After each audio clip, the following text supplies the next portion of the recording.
ready for our slide deck. Thank you, Tina.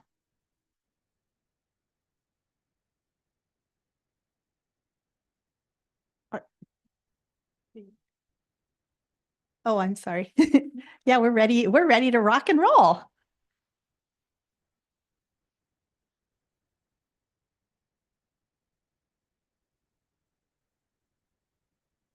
Thank you.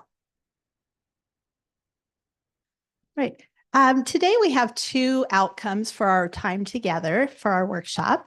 The first outcome is to understand how each part of our system plays a role in preparing our students to be algebra ready. And the second outcome for today is to explore and reflect on student learning of priority math standards through common formative assessment results. And we know in the Wenatchee School District, we value building the knowledge, understanding, and skills of all to achieve at the highest levels, all meaning our teachers, our administrators, our staff, our students, all of us. We also value creating systems, structures, and practices to meet the individual needs of our students and staff. And we value setting expectations and holding ourselves to the highest standards of integrity, learning, fiscal responsibility, and transparency. So as we learn and reflect together today, please make some connections between the work that we do and that you'll be learning more about today and the values that we have here in our Wenatchee School District. Oh, disappeared.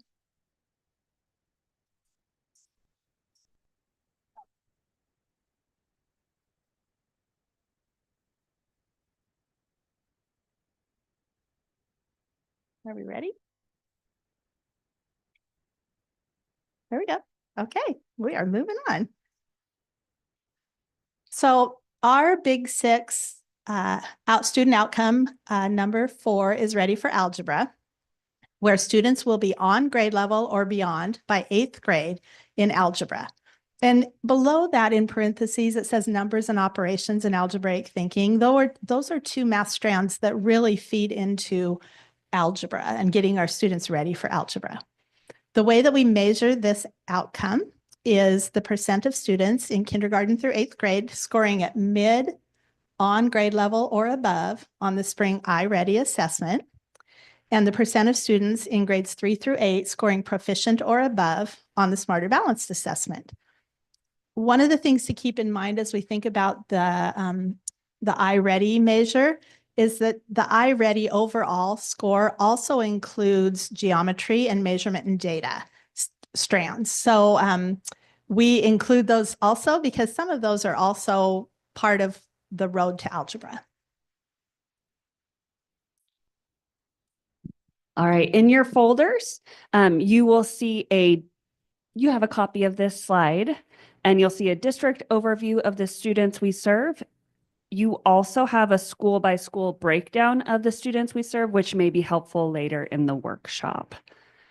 So first of all, we're going to take a look at the students we serve in the Wenatchee School District. The graph on the top shows us, our top left shows us that our student demographics are mostly made up of Latino at about 56% and white at about 39%. Looking at the graph on the top right, you can see that about 25% of our students qualify as English language learners or multilingual learners. When we break that down into grade bands, we can see that the percentage of qualified multilingual learners decreases from 31% at the K-5 grade band down to about 21% at the high school level. Additionally, 60% of students receive free and reduced lunches. Over 500 students are currently experiencing homelessness, and 14% are from our migrant community.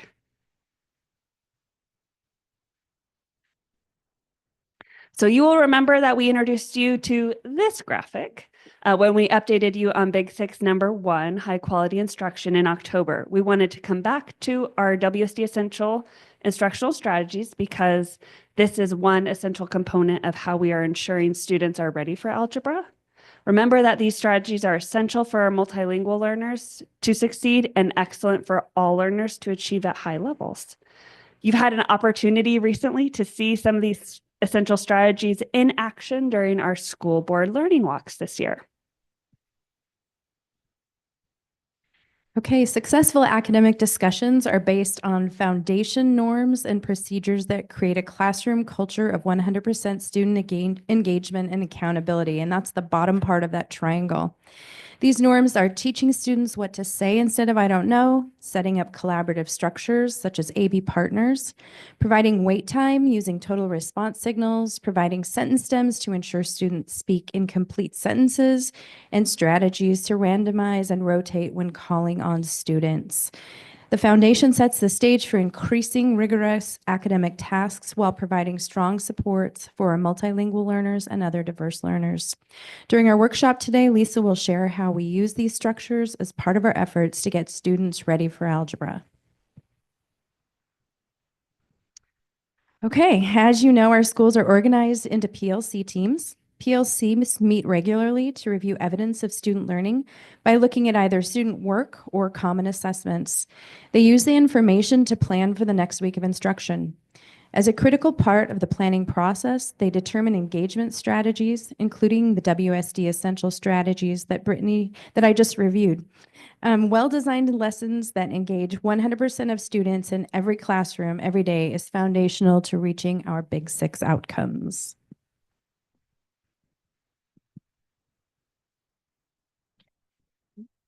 Okay.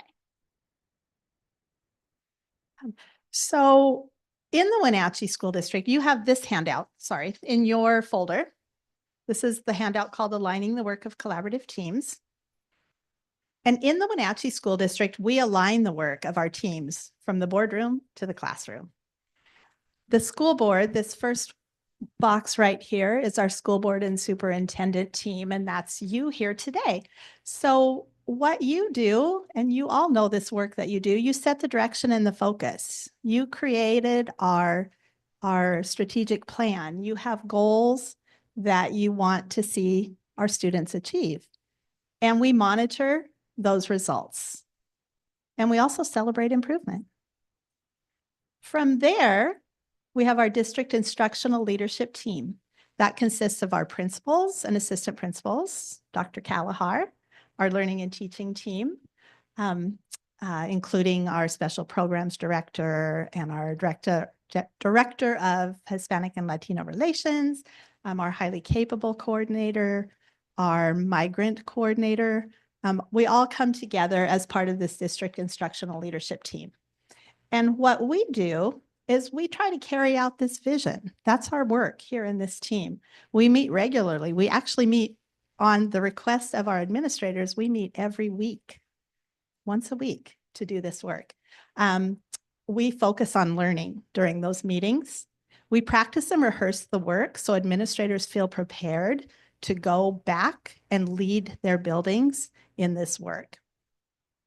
We look at student work. We look at examples and evidence of student learning, and we look at examples and evidence of high-performing teams. We monitor results for continuous improvement. From there, the district instructional leadership team, all of those team members go back to their schools and they lead the work with their learning improvement teams. We call them our LIT teams. And they, from what they've done here, maybe it's a data protocol, maybe it's a discussion we've had, maybe it's a challenge that we've all talked about together, they take that back and lead that work with their learning improvement team. So they focus on student learning. They celebrate improvement. They meet regularly. They practice and rehearse the work so that those learning improvement team members can go back and lead their teams. They also analyze student learning. They share best practices and instructional strategies.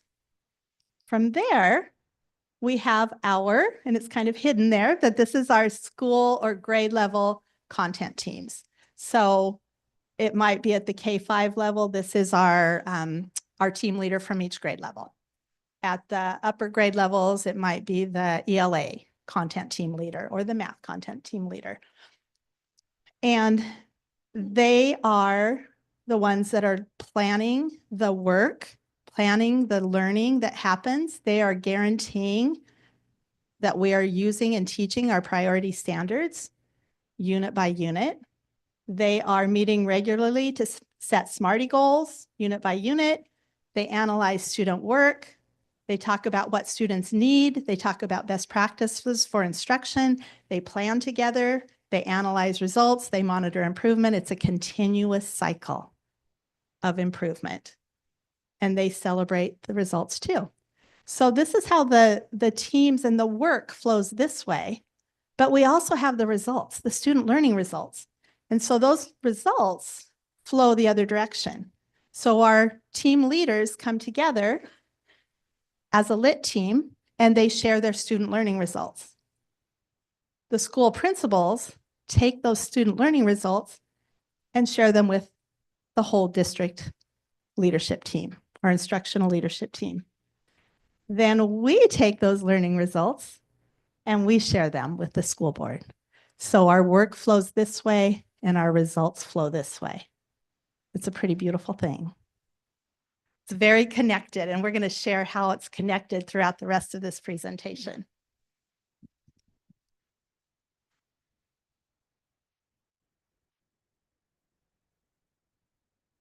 All right.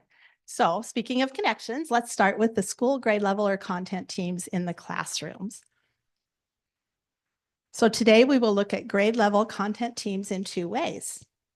First, we'll start by seeing what a PLC focus on learning looks like when it is translated into classroom instruction. And then we'll see what it looks like when a grade level or content team analyzes student learning results and shares instructional practices.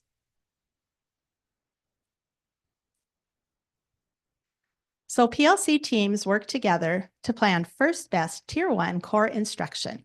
Lisa is going to share with you today and start our learning together by reviewing the 3 Reads math language routine, which is one of our math instructional routines that includes many of our WSD essential instructional strategies. This instructional routine is one way that we are getting our students ready for algebra. All right, so we know the data shows that students struggle with understanding story problems.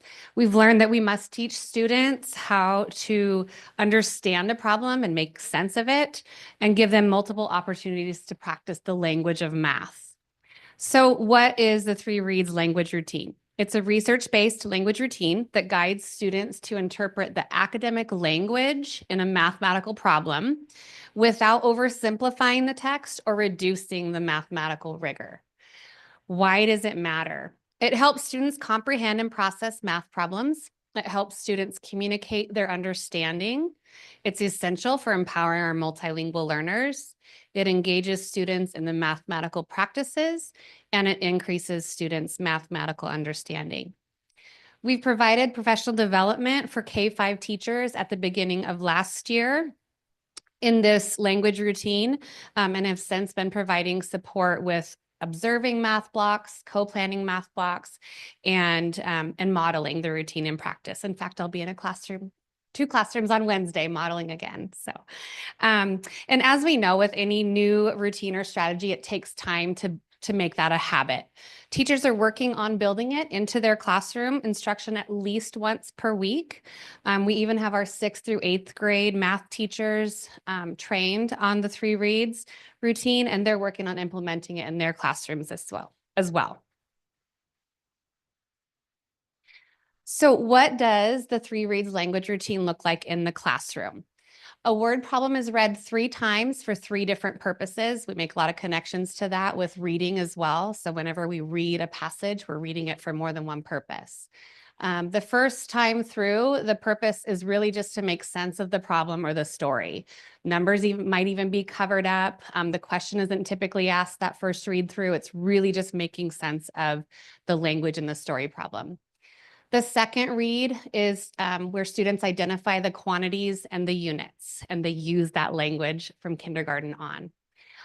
The third read is to then determine what needs to be solved and what information will help students solve this. And all throughout the process of the 3 reads, students are discussing their thoughts and sharing their answers to the 3 different purposes, and that's being recorded.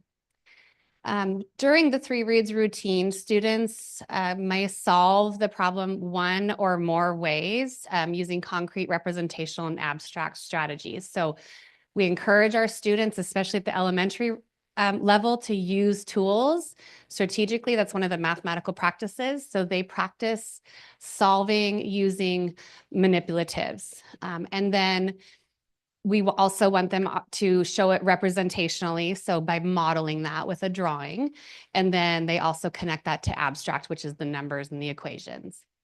At the end of the routine, once students have solved, usually in a collaborative process, the learning is consolidated through comparing and contrasting. Again, they're talking the whole time about what strategies are similar, what are different, and more importantly, or as equally important, they're making connections between what they're seeing in the concrete and in the representational and in the abstract.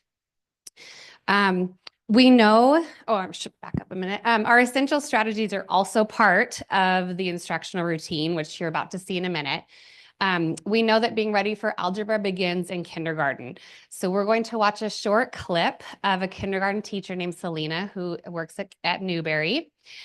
She was previously a 2nd grade teacher moving down to kindergarten, and you'll see that rigor held in that kindergarten class.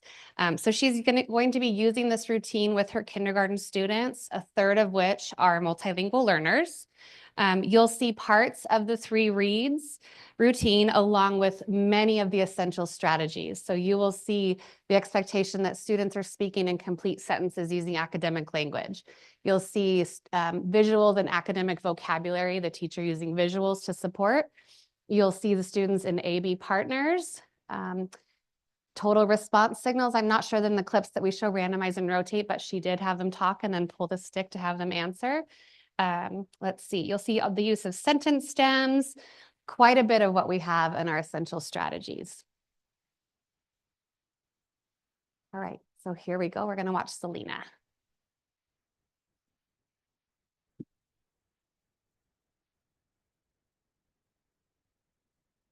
We learned that we can solve a problem using a concrete way, right? Yeah. How do you do concrete? Can you show me with your hands? Oh, we can solve a problem using an abstract way, which is an equation, get it? And we can also solve a problem representationally, right? These are 3 different ways. There are soccer balls on the field. The coach brings more soccer balls to the field. Okay, here's your question. What is the problem about? Remember how we worked on visualizing? Let me read it one more time. Adriana, hold it up. There are soccer balls on the field. The coach brings more soccer balls to the field. Talk to your partner. What is the problem about? Well, you need to answer it like this. This problem is about. Talk to your partner. S, that means it's more than 1. So we're not just talking about 1 soccer ball. We're talking about many more, right? What is this story problem about? What's it about, Daniel? Oh, yes, I'm hiding stuff. But what else is this about? Addie? Oh.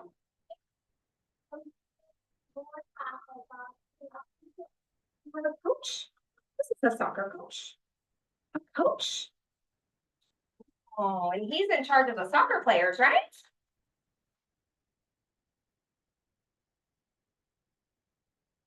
What's this about?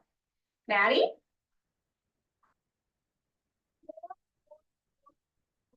It is about more and more and more soccer balls.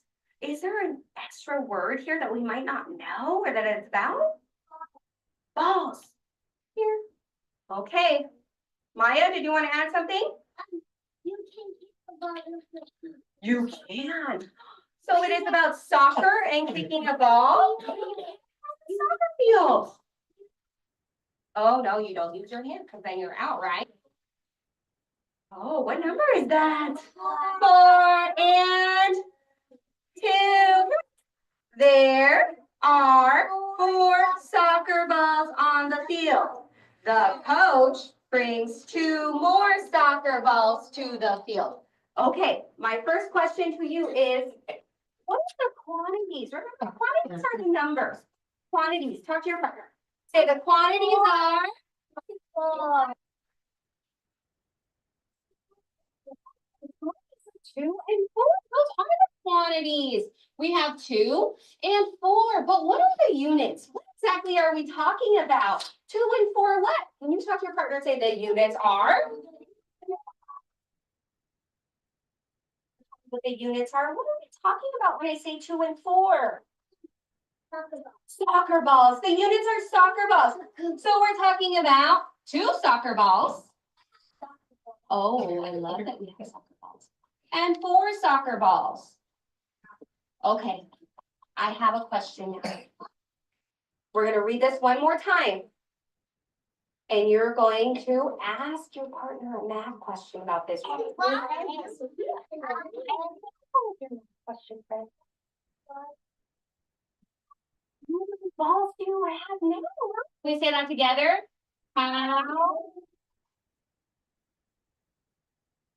How many balls do you have now? Let's see what the problem is. The question is asking. Ready? I have the question here. Are we ready? Let's see if Sophia was close. Read with me. There are 4 soccer balls on the field.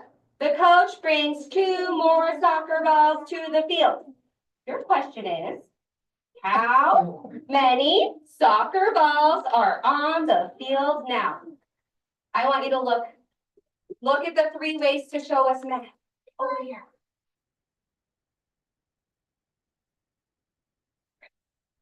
You are going to turn to your partner and you are going to answer this question.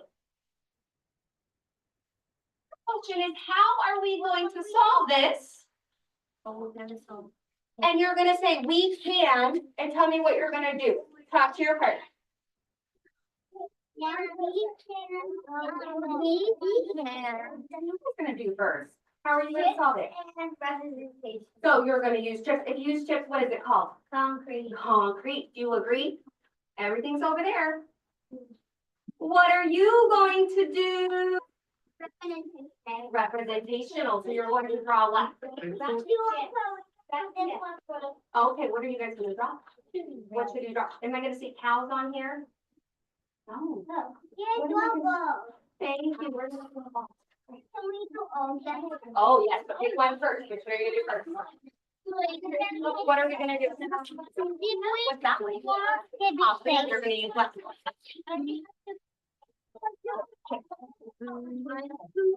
What are you going to do, Anna and Addie? And then you do. No, under. Okay. How are you solving this? Okay. Which way? Representation. Representational. Now you have to draw 2 more soccer balls On what you're doing. in the field. Yeah, that's one. Yeah, that's good. Good. Good. I'm gonna draw. What are you going to do with your tips? We're gonna use it in a different way. And what way would that be? Concrete. Nice job. Which way is that? Is that concrete, representational, or abstract? Representational? Why do you think that? Nice job. It looks like you have chips to also maybe do a concrete, right?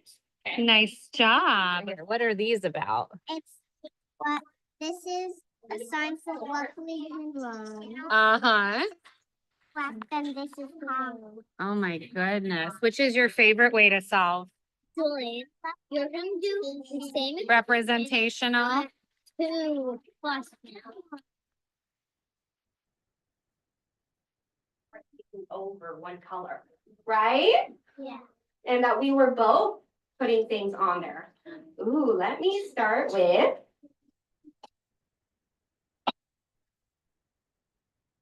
Let's start with this one. All right. The balls and I draw the cuts. from the box was 4 balls, then 2 more, and then it made 6. Okay, and what way of thinking was that? Where does it go? Oh, representational. Rowan, did you get to see that? Do you have one more? Okay. What did we do here? So 4, then 2 more 6. So we have 4 red chips and 2 yellow chips, and 4 plus 2 equals 6. Oh, beautiful. And what way of thinking was that? How did you show your work? Do we agree? Is that concrete and abstract, or do we disagree? Do we agree? Oh, I love that we all agree. Oh, thank you. Let's put this one up here. All right, isn't that fun? There's the video of the whole lesson if you're interested. We learned that we All right. So as I mentioned earlier, readiness for algebra begins in kindergarten. What evidence did you see in the video that supports this idea? So we're going to do an A-B partner discussion. And Miranda, I think we're going to take turns partnering up with you for discussion. So the rest of you will have an elbow partner and you can decide who's partner A and who's partner B. And you might choose to answer one or all of those, or to complete one or all of those sentence stems. Some evidence I saw that supports the idea that readiness for algebra begins in kindergarten is, something that surprised me is, and something I wonder is. So we'll take a couple minutes and then we'll share.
All right, we're going to go ahead and wrap up in 3, 2, 1.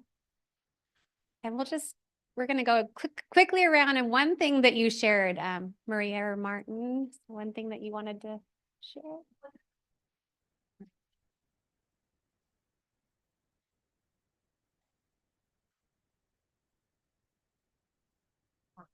Yeah, yeah. Thank you. Miranda and Brittany. Okay, sorry, I'm gonna apologize for showing up late, but one thing that we had discussed that surprised us that Brittany had mentioned is the vocabulary that the kindergartners are using. Like Brittany had mentioned, that the vocabulary, that the reflection and everything that was just learned last year, now that they're learning from the kiddos, and that vocabulary and how to utilize everything is pretty astounding. Yeah, absolutely. Thank you.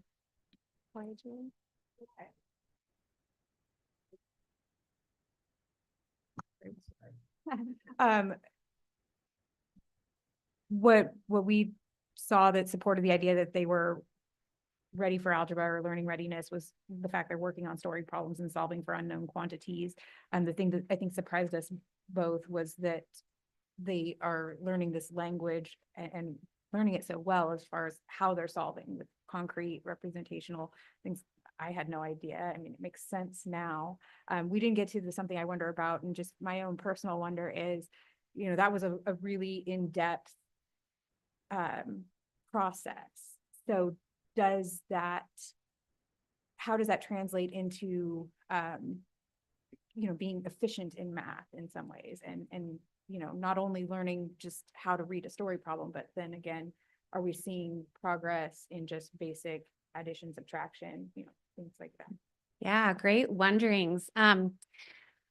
Again, so the language routine is really only used maybe once or twice a week. And students eventually are then internalizing that and thinking when they come across the word problem, I need to read it 3 times. And so that's the purpose of that. And then oftentimes they'll go from that to independent practice, or continued partner practice in the skills. We try to start a new concept with a word problem because it builds that context for students. So especially when it's a brand new skill or concept that they're doing, that's kind of the purpose for that as well. So I'm not sure if I answered your question fully, or okay. All right. Thank you all for sharing. So this year, to continue to build the knowledge and skills of our educators in math, we formed math rep teams and pulled each team together for a day to review all sorts of things, including the 3 reads language routine, and diving deeper into understanding how to teach important math concepts and skills. So we pulled a group of kindergarten teachers, 1 from each building, and so forth all the way through 5th grade. We also shared strategies and resources to help them guide the planning of math lessons with their PLC teams. In grades 3 through 5, a large portion of the day was spent on fractions because we know the road to algebra is traversed through fractions. Understanding fractions has been shown to be a good predictor of long-term success in algebra and mathematics. And this is our group of amazing 4th grade teachers that we just completed this full day of learning around math with. And our 6th through 8th teachers continue to also meet like the K-5 teachers each year during their guaranteed and viable release days.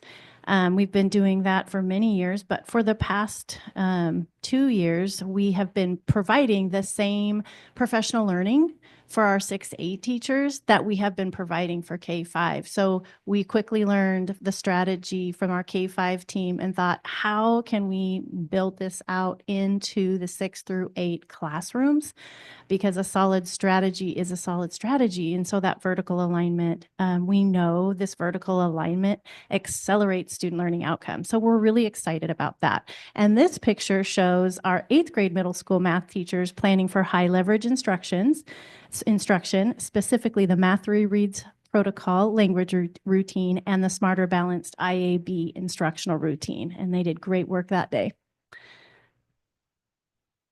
And next, we're going to move into talking about our professional learning community teams. So as we know, teachers are busy teaching throughout their week and learning happens. And so in their PLC teams, when they come together, teachers look at student work or common formative assessment results. And then they use this information to plan the next week of instruction. And Betsy's going to talk about that.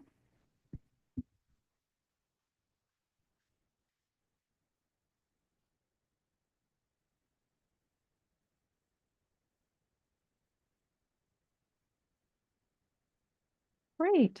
Okay. In Wenatchee School District, we have PLC collaboration expectations that we think of in 2 buckets. You'll kind of see 2 different columns there. We have the PLC team structures, which foster positive team culture and interdependence. These are agreements and structures that high-functioning teams need to have in place to be able to engage in the PLC process. You can see the structures and products include, or maybe you can't see, and I'll read them to you. Norms and accountability, protocols, guidelines for brave conversations when maybe we don't agree all the time. We have to be able to have those conversations. Team planning guides and agendas, a consensus model for making decisions, SMARTY goals for each unit, team data protocols and data sheets, and then our guaranteed and viable unit plans and instructional pacing calendars. So those structures help us to be high functioning teams. And then the teams follow collaboration expectations that include sharing evidence of student learning from the last 5 days, analyzing evidence using the team data protocol, making a plan for responding to student needs, adjust core instruction, provide additional time and support, and extend learning, and plan first best tier 1 instruction that is linked to priority standards, learning targets, and WSD essential strategies. So you're going to see a video clip of a 7th grade math team. And the thought would be maybe who is proficient. Okay. Well, they already started. So it's a 7th grade math team. They are analyzing some evidence of student learning. They have exit tickets from an assignment they did, and they brought them to the table together. And really what they're doing is sorting them based on the student responses to determine who's proficient, and then what errors or confusion is still evident on the students who weren't quite able to get the correct answers. And then using that evidence, they plan their follow-up instruction. So you're going to be seeing a video of that. Already, who's real close, but not quite there yet. And then maybe we have some students that are further away, are not quite close to proficiency. So do you guys want to take a minute? Well, the 4s are all showing their work. Yeah, they're showing their steps. Something that differentiated the 3s from the 4s was that they paid attention to the negative. They didn't leave it off or forget it. Yes. What I noticed on both of ours is that it's the first one that they're just dropping the negative on the division. Your instructional strategies, what were you doing in this unit that was helping these students who made no mistakes or just very slight mistakes? What do you think was working for you, or what were you doing? I think we had really clear notes laid out of what the steps were. So we also spent a lot of time on 1-step equations in that process, and so they had that supported. Yeah. Yeah. That when we got to this, So you had posters, you had visuals around the room showing the steps to. Okay. We intervened after 1-step equations for those students that weren't yet proficient. Okay. So you did an intervention based on a prior exit ticket on 1-step. So you made sure they were all really solid before you moved on. So if we're moving on to that partially proficient, we're getting close, but we're not quite there. What kinds of areas are you seeing students struggle? And why do you think, what's the cause of that, do you think? For me, I find that most students are getting the addition and subtraction step. It's the it's the second step, the multiplication and division, where they either think that they should add or subtract again. Because when it's like negative 2y, right? They don't see negative 2, oh, it's plus 2, so.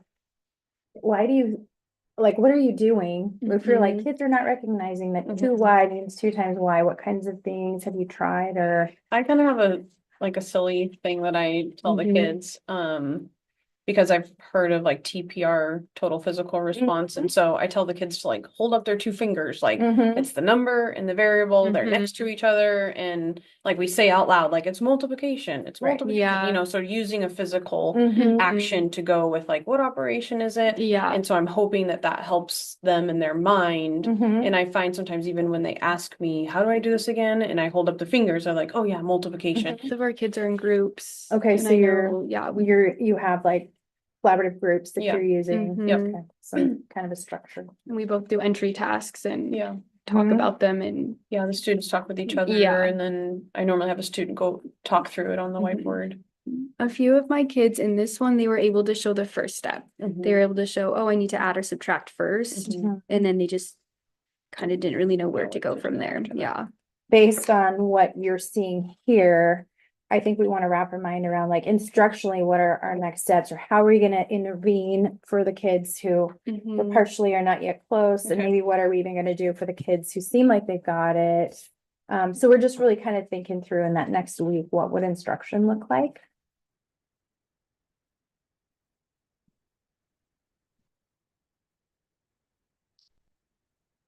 Yeah. Perfect, right there. Okay, so the conversations that team was having about student learning were recorded on the team data protocol. in response to the 4 PLC questions. And so those questions are, what skills did the proficient students demonstrate in the work? And what areas did students struggle? And then what was the cause of that? And which strategies will we try next? Which students need additional time and support to learn the standard or learning target? And what is our plan to provide that for them?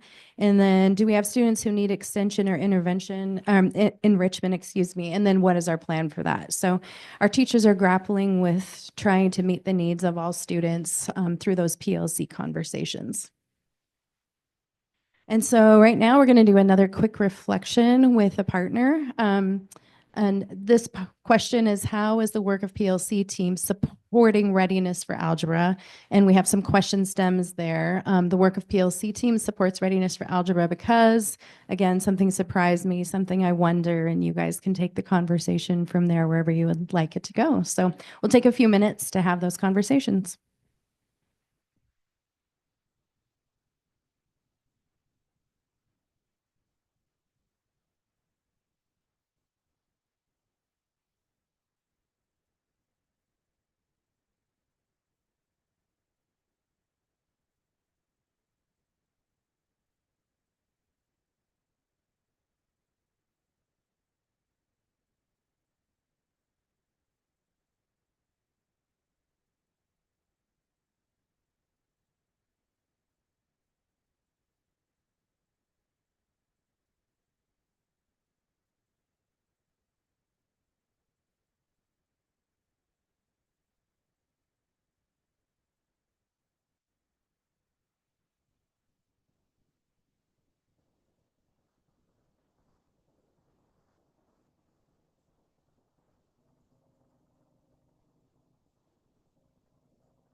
Okay, I think we need to wrap up our conversation. There's never enough time for our conversations, is there? Do we want to do a quick share out again, Heidi? Maybe we'll go the other direction. Julie and Corey, did you have anything that you noticed or wanted to mention there? Yeah, I think as we followed the questions down, we found that just breaking down the data with so much information was very powerful, and then following the protocol, being able to meet all of the students' needs in a different capacity. And when I asked Julie what if there was anything that surprised her, she said, no, it does. That is how we envision the PLC process working, and it's like a great example of that. But what is surprising is that maybe not surprising, but we're grateful that we have the time that teachers are able to do that work, and it's structured in a way that there are outcomes like this. And one of the wonders that we talked about is how does the intervention process then work when it's time to intervene with staff? Did you want to share?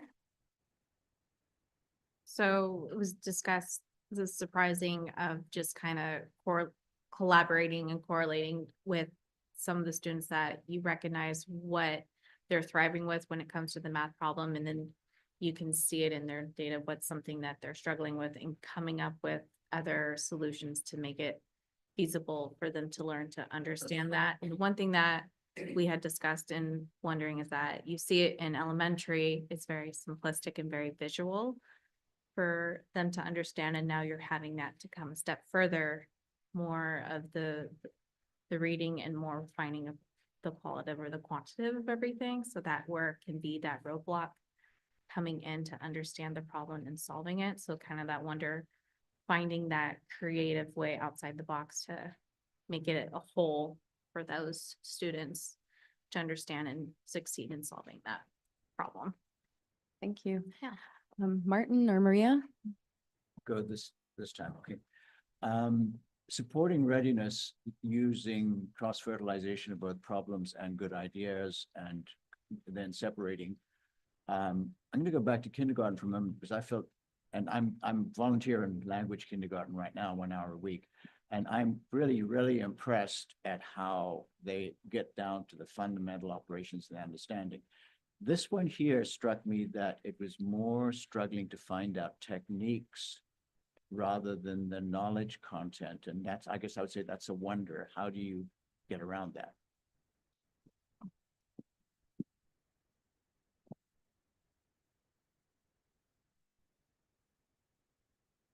Okay, for this next piece, I would like to share a story with you all.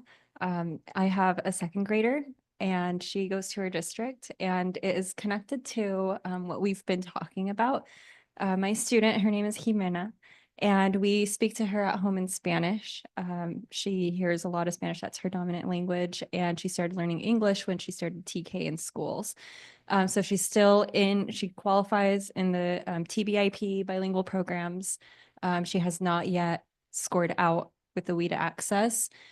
So she came home to me a couple weeks ago and she said, Mom, there's a math problem that I just can't figure out. She's like, I'm taking this test and I just don't understand this question. And it's the question that you see on the board. So a store has 32 red flags and 34 blue flags for sale. The store sells some flags. Now there are 45 flags left at the store. How many flags did the store sell? Show your work. So I didn't know at the time that this was the question. So I told her, just try your very best. You can just do your best. So she finished it. She came home the next day and she's like, Mom, I finished it, but I still didn't understand it. And so she mentioned that it was the story problem about flags. And she's like, I didn't get it. She remembered the number 32. She's like, 32 flags. I don't know what it's trying to tell me. So I looked at the pacing guide and I pulled up the CFA that I was thinking maybe it's around here. And then I saw the word flags on this problem. Before telling her that I found the problem, I looked at the data sheets and was just curious how she did. So she missed the problem, but she got every other question correct. And I asked her, I was like, Jimena, is this the problem you were talking about? She's like, yes, that's it. I don't get it. And so I was like, okay, why don't you show me your thinking? Tell me, like, here's a story problem. I read it to her and I was like, tell me what you did. So she started writing down, she wrote 32. No, first she did the how many quantities and then the units. So she did that first. And then she's like, well, there's 32 red flags. So I wrote the 32 down. And then it said 34 blue flags were for sale. So I subtracted 34. And I'm like, stop right there. Tell me why you chose to subtract. She said, Mom, they're for sale. That means somebody came and bought them. They sold or they bought them. So that means you're taking away because they're leaving the store. And I said, okay. So right there, I realized like she didn't understand what it meant for sale versus the store sells some flags.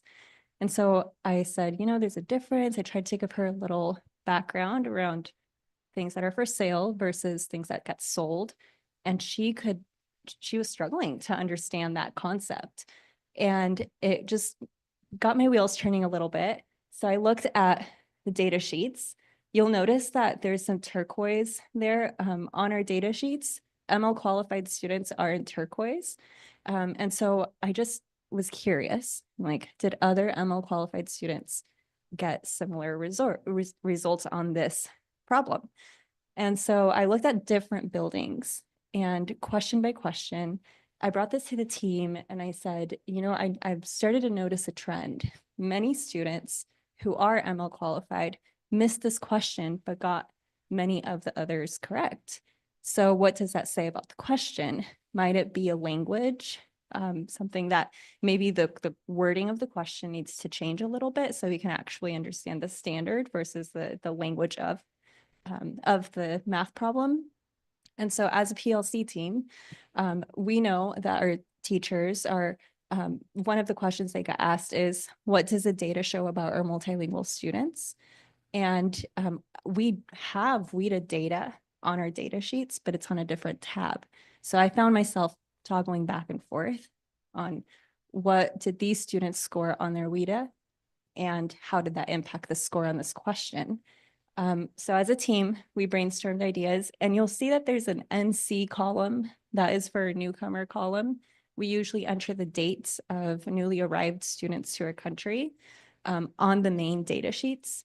But we brainstormed moving forward as a PLC team, how can we better support our grade level PLCs to plan for their instruction and better use our overall WIDA scores on here to plan for instruction. And so we talked about moving forward, we would like to add that WIDA data instead of having it on a separate tab, have the overall score on the main sheet so you can start to anticipate what kind of language supports are going to be needed for teaching a certain standard. Yeah. Oh, we will be taking out the words for sale moving forward.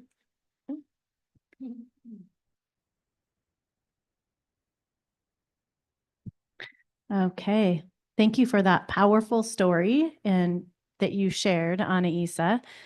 The next portion of our learning today is moving to the building learning improvement teams. So our building learning improvement teams help the principal lead to ensure a focus on high levels of learning for all students by regularly analyzing student learning results and sharing out best practices. And let's just take a minute to, and also they monitor results and they're engaged. These learning improvement team leaders are engaged in the continuous improvement cycle. So looking at the learning improvement teams, you might be wondering, well, who is represented on these teams? Lit teams are composed of grade level and/or content teachers, specialists, administrators, and other critical stakeholders to lead the work. What do? Members of the learning improvement team share student learning results and instructional strategies during lit meetings. They move student learning forward by being champions of school-wide instruction that works. And why? Lit teams understand student learning, lit teams understand student learning across the school, and teachers learn about instructional strategies that support that student learning. And again, this team really helps the principal and the administrative team monitor their school improvement plan and make those continuous adjustments as they go. And we're going to see a lit team here in action. This is a team at Mission View, and you will hear Melody Ross from the 4th grade team share out her learning results. So let's take a watch here. So our 4th math CFA was about using all 4 operations and multi-step problems. And so, yeah, look at, I mean, that's pretty cool, right? The first assessment versus the second after the reteach. So we were really happy with that. We found we needed to really help, especially with the operation of division. Students were more comfortable understanding what addition, subtraction, and multiplication operations are representing, but division was a little more challenging. So we did back up and give some like prerequisite support with that and just help them with their understandings. We made up some chants. Lisa came by and we talked about how in addition and multiplication, we're joining things together. And then with subtraction and division, we're separating. So we really tried to use graphic organizers and chants and things to help the kids first go, what is this problem about and what operation do I choose? Because there's only 4, but it's still really difficult to determine which operation I do first and then second. So those were some of the things that we did there. Let's see, what instructional strategies supported? Yeah, 3 reads, we love that. And we added an additional graphic organizer to help with determining the operation, which process we were doing first and second. We used a CCD chart, signal words, some of the tutorials, and TPR, I think that was really helpful for them. and some exit tickets and entry times. Okay. I just want to point out, the word unsatisfied comes to my mind in that teams, when they set their SMART goals, we want 100% of students achieving one part of that SMART goal. And we want our teams and our learning improvement teams to be hungry and unsatisfied when we don't have all students there yet. And so I just love hearing Melody talk about the strategies that they were trying and that they keep looking for what will work. That's the whole point of when we say a priority standard, we promise that we will guarantee that learning to students. And that's what that LIT team is doing. And it's so powerful to see Melody, the fourth grade LIT leader, sharing out, because the third grade LIT leader on that team is really listening in and understanding better what's happening at fourth grade. And then that fifth grade team is probably appreciating the fourth grade team at that moment, thinking, thank you that you are teaching those 4 operations and it's going well. And now we know that students still are struggling with that operation of dividing. So what can we collectively do? That's a second big idea. I think that collective response of a team, we've made that shift in our professional learnings that they're all of our students. They're not just my students at fourth grade or our students at fourth grade. They're all of our students.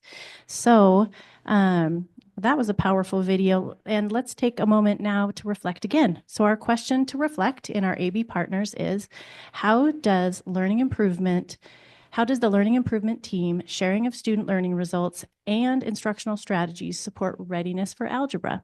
So again, we'll be in our AB partners. Bees, you can go first this time. Your sentence stems could be, an idea I have is, I noticed, I wondered, and then we'll have an opportunity to share out. All right, enjoy.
All right.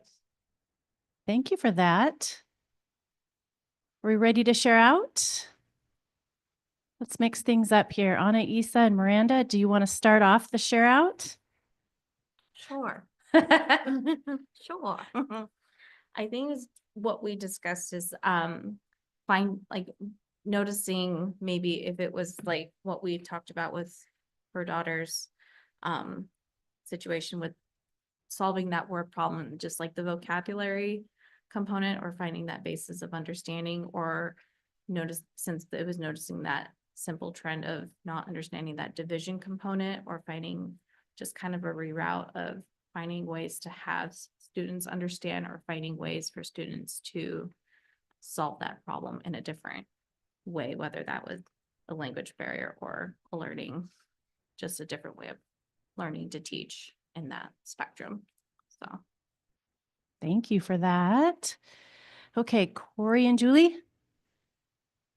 Sure. So I'm still trying to figure out all of our various groups and what they do. So this LIT team concept was a little more confusing to me, but if I understood it correctly, it was having a an opportunity for fourth, fifth, sixth grade teaching staff to come together and maybe discuss issues that sixth graders are experiencing that maybe we can break back down to fourth grade and say, you know, how can we, we're still struggling with order of operations in sixth grade. What can we do in fourth grade to help make this, easier, or where are we missing a piece? Is there something else we can do, or how is that working so we can help the kids move up the scale into sixth grade so they're maybe not struggling with this same issue? I may not have understood it entirely, but that's what I saw some of the benefit of that being, looking back and saying, hey, we're still seeing struggles up here, or we're seeing successes, keep doing that. We're seeing still confusion. What can we, what do we need to emphasize now in the fourth, fifth grade to get them more ready for sixth? You're exactly right. That's the power of that vertical conversation of instruction.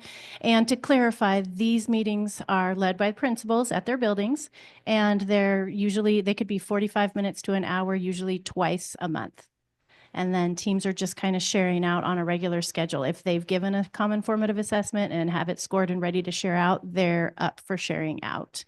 But you're making a point that's making me think that making sure those vertical conversations are happening now from, fifth grade to sixth grade is the next step for us to really help keep building. So thank you. Okie doke. Martin and Maria. We just kind of to go with Julie's point, an idea I had about the learning improvement team is identifying those gaps and the successes as well. For individual students, I noticed that it wasn't just classroom teachers. Like you said, it's principals that run the meeting. I didn't know they were the ones that ran it, but it's broader than just the classroom teachers. And then I still wonder, identifying the gaps and students that are struggling, is the intervention enough? Great wondering. Thank you. And good discussion.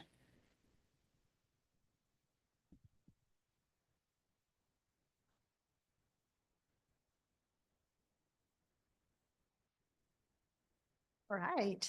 Yeah, we have many teams and they all have similar roles and they all look at similar data and they talk about instruction and all of those consistent pieces along the way. But they all support each other in leading the work and doing the work. So this team that we're going to talk about next is our district instructional team. This is the one I talked about that's made up of our administrators and Dr. Kalahar and our learning and teaching team. And the district instructional leadership team ensures a focus on high levels of learning for all by regularly analyzing student learning results, anticipating and discussing challenges, and sharing out best practices for leading instruction.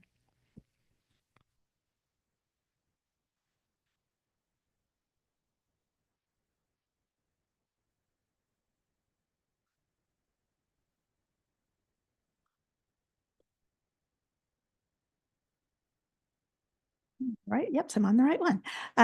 The instructional leadership team recently completed a data protocol focused on the math priority standards and Big Six outcome number 4 ready for algebra. The protocol led them through looking at 2 years worth of non-cohort CFA data. So they looked at last year's 8th graders and then this year's 8th graders and how did they do on the same assessment, but they're different groups of students. We asked our leaders to make objective statements about the data and also to make connections between the data and what they are seeing during classroom walkthroughs and PLC collaboration. The key questions were, what does your data reveal about your progress toward every student having access to effective teachers and the resources, experiences, and rigor they need to be successful? Is the data trending toward guaranteed and viable instruction?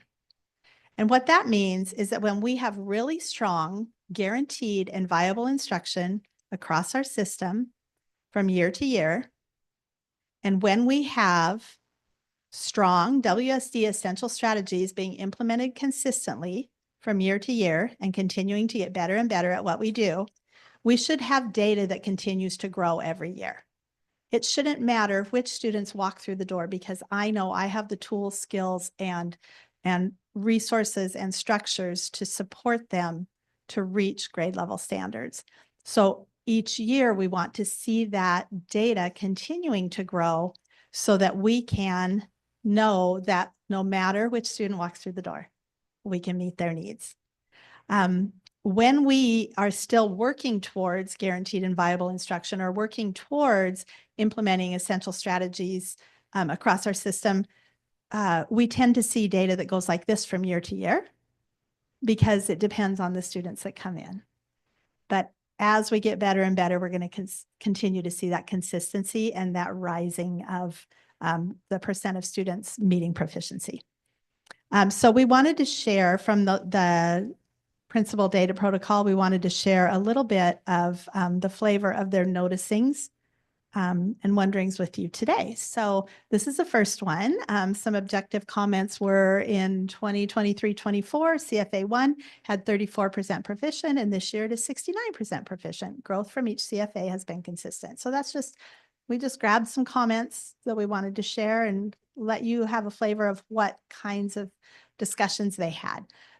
When we asked them about connecting data to walkthroughs and PLC visits, some of the things they said were teachers are backwards planning by looking at the CFA, which is a best practice, knowing what the priority standard wants students to know and be able to do. How will we assess it? Now, how will we know we're going to get our students there? Something they said was our instructional strategies are becoming more effective because they're in classrooms seeing it happen, and then they're seeing the data that shows those results.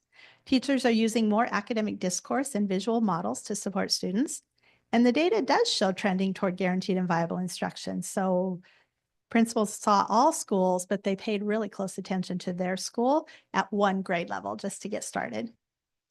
Another objective comment, data increased 31% on CFA 4, connecting to walkthroughs and PLC visits. This team consistently uses the 3 reads language routine for word problems. PLC processes and products are in place, using data protocols and data sheets to drive instruction.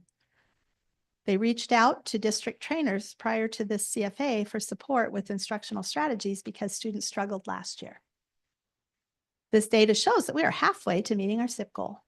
So those are just some of the comments that we saw when we went through this data protocol. This is a picture of our administrators, those great leaders that we have in our district, really analyzing their data and working through this process. Then they took that back and did a similar process. Some of them, I don't know if everybody has finished that part yet, but with their lit teams to look at this and talk about that also.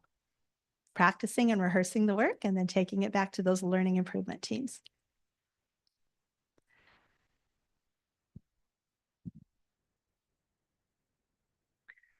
Okay. Speaking of great teams in our district, we're at the school board and superintendent team right now for our 4th team. And we, in this last portion, are going to be doing the work that the school board and superintendent team does, which is monitor annual learning goals and routinely analyze improvement data and celebrate improvement. So we have a process to do just that.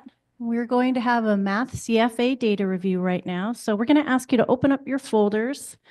And you have on the right-hand side, stack of papers that say data protocol process. Look like this. So go ahead and take a minute to get those organized, and then we'll walk through the process.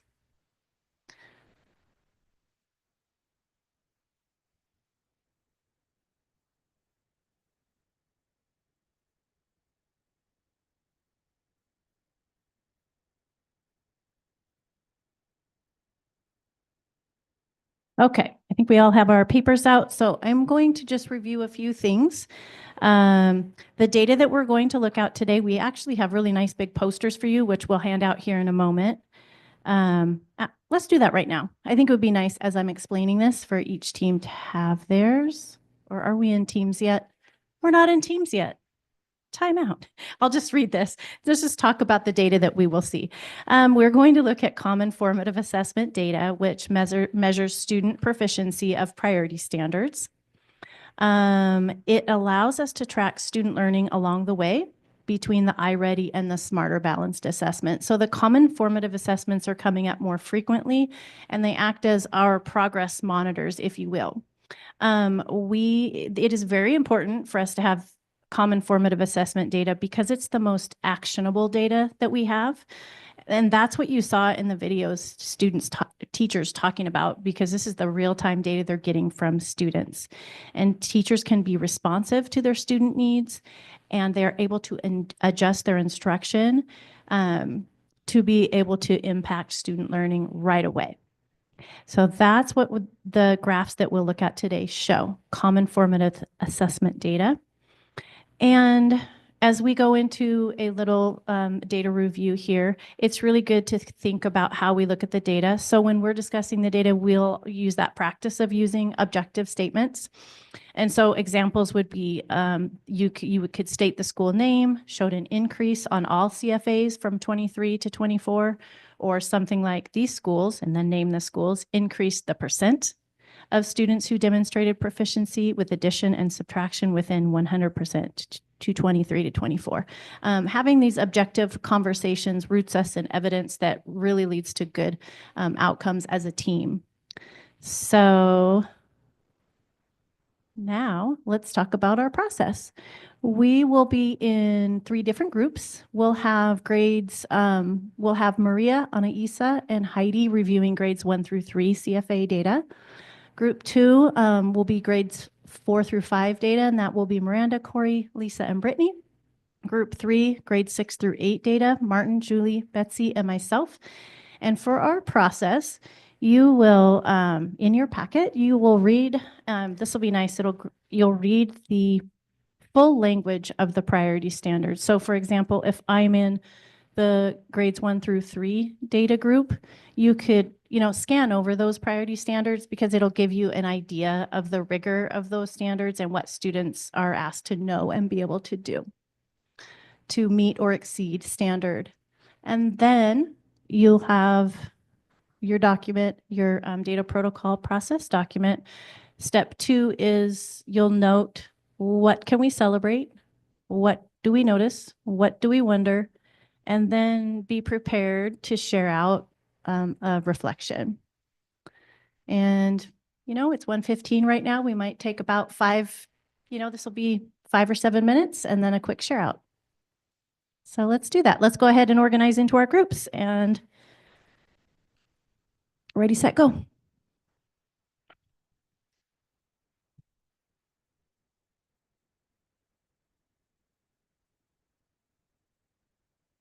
Stay on. Yeah, let's just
All right, we're going to wrap it up today. And you know what? We could spend hours looking at that data and learning and having amazing conversations together, but we are out of time. And I know you are busy, busy people. Amber has one more thing she wants to share before we do. Or are we going to, yeah, before we do shall we do our share out first? Let's do our share out first. Okay, so just a quick one thing that you might want to share with the group as you had your discussion around data. So let's start with Martin. Would you like to go first? Shout out is data is great. It's timely. I think we had more questions than explanations, obviously, and I don't go into it, and highly variable patterns. So be careful about the interpretation. Some apparent shout outs, some apparent we better move fast. And each of that, I guess my keyword would be apparent. Thank you for that, because we don't have all the background information, right? So it's just what our wonderings are right now and gives us more information to try to dig into. Miranda, what did your team talk about? We're just comparing the data with the other elementary schools and like the different demographics and like the shuffling around with kids. And then what was discussed with Lewis and Clark in the math is from switching from English to Spanish. So you see the difference with those numbers and like in the learning processes of it all. So which was kind of interesting, but then you see a lot of improvement and some in the year from like the previous to this year. And then you see a little bit of the opposite and like what we had discussed earlier, maybe it's the vocabulary or it's just the basis of just a word understanding, which is pretty interesting to look over. Thank you. Thank you for sharing that. Yes. And so Julie, would you like to go next? Sure. I was in Martin's team the things we looked at for celebrating was looking for consistencies, at least in buildings and levels. I think we spent a lot more time talking about the questions we had about the data because there were so many discrepancies. Why was 23-24 data stronger on this one than 25-26 data? And some schools had massive differences in their bands. So between year to year. So it's kind of talking through what can that teach us about how we collect the data and making sure we're getting uniform data and, are they reporting it the same way and just actually more talk about the data. I think that, but I think it was helpful. Yeah, thank you so much. Yeah, as we look at this data over time, we'll start to see some trends. And then it really gives us more information. And then Anaisa and I were with Maria. And Maria, do you want to share? Or would you? Okay. There's a lot of successes to celebrate. I tend to be Debbie Downer and tend to look at the areas we need to focus on. But in regards to like our first graders, most of the schools were super proficient at word problems at first grade level, which is super impressive because that's where I think the struggle bus, as they get older, they get on the struggle bus on that one. Like Heidi said, looking at the data over time, with this short set of data, we see the growth from year to year, specifically with the addition subtraction within 100 was that second grade? Mm-hmm. Okay. And then what do you wonder? We talked about, there were some gaps in the data within the same grade level and area. So what strategies are all strategies meeting the needs for different types of students? Yeah. We see the gaps and it's like, okay, let's take a deeper dive. Excellent. Thank you so much. That was a very quick look into our data, but this data is so important for us. It's the data that matters to us day to day, the data that we can act on, the data that we can use to help our students prepare to be ready for algebra. And then we just had one more thing that we wanted to share with you when we're talking about Algebra Ready. So Amber's going to share that. Yes. So we have students who are algebra ready because they're in algebra or geometry right now. And you can see Wenatchee High School's first semester results of that in The 479 students in algebra passed of the 533 students, which is 90% passing rate. And in the middle schools, we have 104 students currently taking Algebra 1, and in geometry, we have 27 students for a total of 131 students. And if you wanted more information about those pathways at middle school, that's our accelerated pathway. They're in the little bubbles there. Thank you, Amber. And now we're just going to close it up with final thoughts. So anything you would like to share about your experience today, or something you want to leave us with to think about, and then we'll be finished. Just thank you for providing, I think this last exercise really provided perspective, at least from the elementary, the 1 to 3 grade level of where the direction the district is moving. So thank you. Thank you.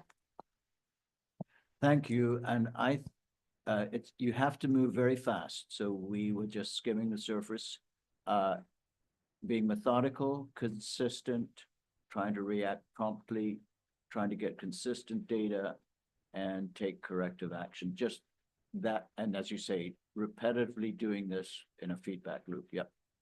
Absolutely. And the data isn't finished because these are standards that they need to master by the end of the year. So teachers make a plan for what will we do next to make sure that we come back to that. Yes. I don't have any thoughts other than just thank you all for presenting that. Like what Martin said was you guys do an excruciating amount of work, and then to provide us that data is very quick. So like you had mentioned, Heidi, we can go dive into everything and break it down even further, but no, I was very appreciating. Awesome. Thank you. Julie? Yeah, thanks for putting this all together. I think I would have liked to see a little bit more of the data, since we just got the little, to me, that was what it was all building up to. And then to just kind of see a little snippet of it leaves me like, oh, I want to see what she saw about improvement and whatnot. So I do see the value in seeing the process to get there and what our students are going through. But yeah, I would like a little bit more time with the data.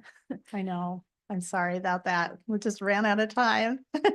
Dr. Callahar, do you have some final thoughts? Yes, please. Thank you. I just want to thank everybody on the team for the collaborative effort and the work in preparing all of this for us today. I really appreciated the process. And I go back to this sheet, how we worked through each of the different teams and kind of the ebb and flow of the process to really show kind of the whole system. Like we really looked at what data and collaborative teams do in our entire system. So I appreciate that. Also, as Martin said, I appreciate the timeliness of the data that we were able to look at. It's interesting to be in February, close to the end of February, and be able to look at data comparatively from last year and this year to have that. So that's a telltale sign of where we are in the district and where we are with our guaranteed and viable and the access to data that we actually have. So I really appreciate that. And Julie, I think we can find more time and other opportunities for us to dive into the data more and then get that disaggregated data that we know is so important to this team as well. So yeah, so thank you very much for everything. Appreciate it. We didn't mention disaggregated, which is the deeper dive. Yep. Absolutely. Yes.